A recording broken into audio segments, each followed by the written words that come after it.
RacingNews365.com. Hello and welcome to the paddock at the 2024 Sao Paulo E-Prix. My name is Nick Golding and I'm alone. I'm not joined by lead editor Ian Parks. This all feels very odd.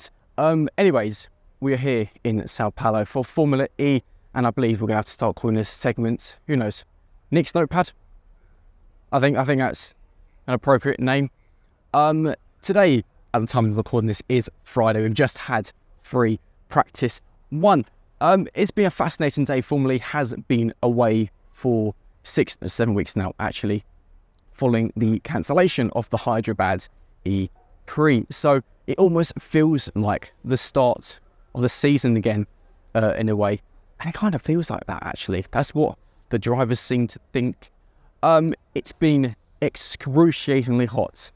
Track temperature today has been 60 degrees, which is just as hot as it was in Rome last season. Air temp has been around 34, and it's going to get even hotter. So, what's happened today? So, it's been fascinating, to be honest. Free practice one was topped by Mitch Evans. Mitch obviously won the race here last season. His teammate Nick Cassidy finished second. We're currently obviously walking along the outside of the pit lane. It's a very unique pit lane here in Sao Paulo, which I will show you.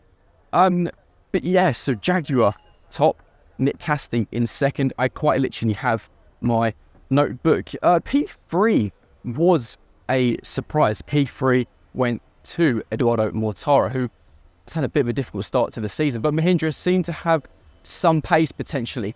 It's going to be an interesting race in general. We're going to be seeing the return of the peloton style. We've not had that yet this season. So for the likes of Nick De Vries, for example, who wasn't in Formula E last year, obviously due to his stint with AlphaTauri, this will be his first taste of the peloton style.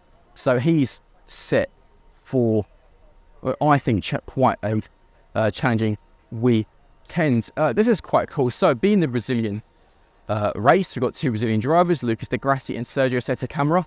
So we have Lucas and Sergio being created, which actually looks really, really cool. That's been created all week so far.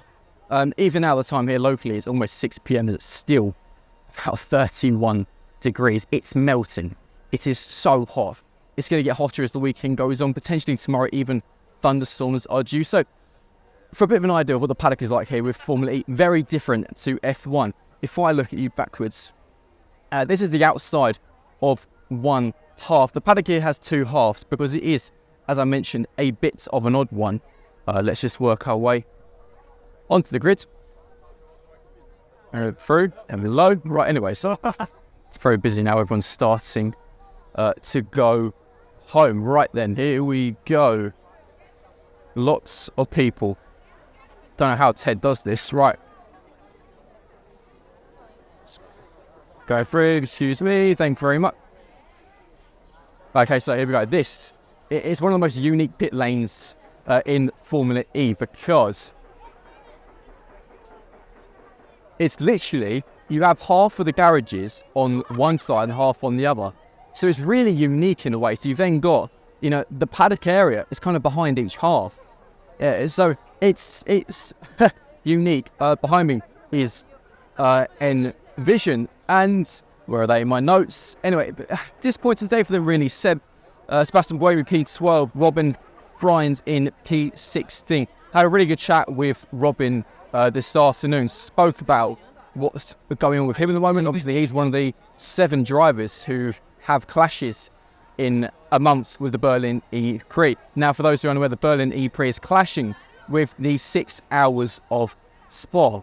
Currently, a lot of the drivers are going to be missing at least the first race in Berlin. Most of them, Robin's not happy. He feels the FIA don't care about the drivers who are doing 2 championships, and he appears he has a point because it's been handled shockingly, to be completely honest. He's growing in stature again back at Envision. Obviously, he claimed a podium at the last race in Diriyah, and with Jaguar having done a 1-2-3 here last year, I think he should be up there for a really, really good result. On to Andretti. Jake Dennis, P13 today, 9/10 of a second behind Mitch. In fact, Cassidy was only driver within half a second of Evans. So the factory Jaguar team looking really, really good tonight. Nominator in P10, so 2 places ahead of Jake. DS Penske, a strange day for them, to be completely honest. Stoffel Van Dorn came pole position here last season, and both Stoffel and Jean-Eric Vergne looked good actually in free practice 1. Both drivers led the session in parts. However, they ended towards the bottom of the timesheets. Jev in P15 and Van Dorn in P21. Now, I'm not sure if they ran a 350 kilowatt lap, because at least on the lower power, they looked really, really competitive. Onto Nissan. Obviously, Oliver Rowland came pole position in the second race in Syria. Ready. Going this way.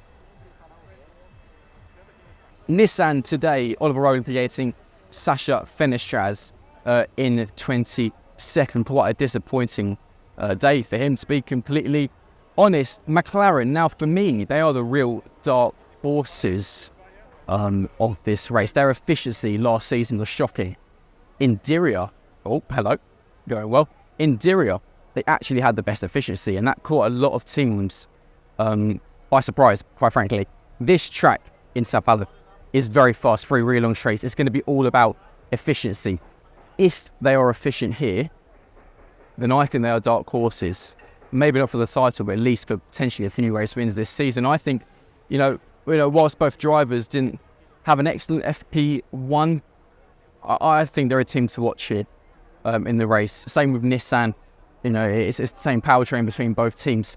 And if one looks competitive, then obviously on the other is also going to look good. It's so busy, currently darting around lots of people. Porsche, a much better start to the weekend for them. 1 lap pace has been their issue again this season so far. Pascal Wehrlein P5, Antonio Felix da Costa in P8. Da Costa's had a howler to start the season, still yet to score a point, and he needs to start scoring. It's as simple as that. Quite frankly, he did actually make it to the final of the duels here last season. And after that went on to finish P4, which was quite a significant moment in his Season 9 campaign.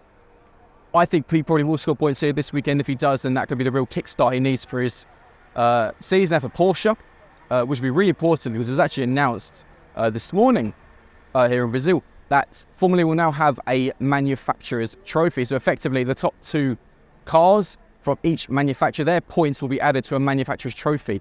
At the end of the season, whichever manufacturer has the highest number of points wins the trophy. There will also be a special winner's badge on the helmets of that powertrain's driver, a badge on the car, as well as on team. April, who haven't we done yet? Apps Kuproft, De Grassi's home race, P17 for him today. Nico Muller in P14. ERT, very positive start to the weekend for them. Dan Ticktum in P4 after FP1. Sergio Seta Camara in P11. Now, for the teams who typically struggle with efficiency, this could be a very good chance for them to try and score some points. The slipstream effect is going to be so massive here that even the teams who struggle with efficiency will come strong, likely come the end of the race. Maserati, Gunter P6 today. Deruvela down in P9. And if my maths is correct, that's everyone in what is a very impromptu start to Nick's Notepad.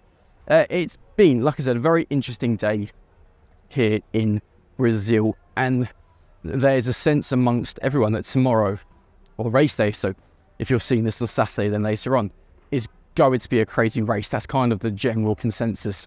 1, because we've been away for so long, and 2, because we've not seen a peloton-style race since Portland last year. And of course, that was the race where we saw record-breaking number of overtakes, 403, if my memory is correct. But anyways, yes, that is the first episode of Nick's Notepad. And yeah, we'll leave you the backdrop of the Sao Paulo E-Prix.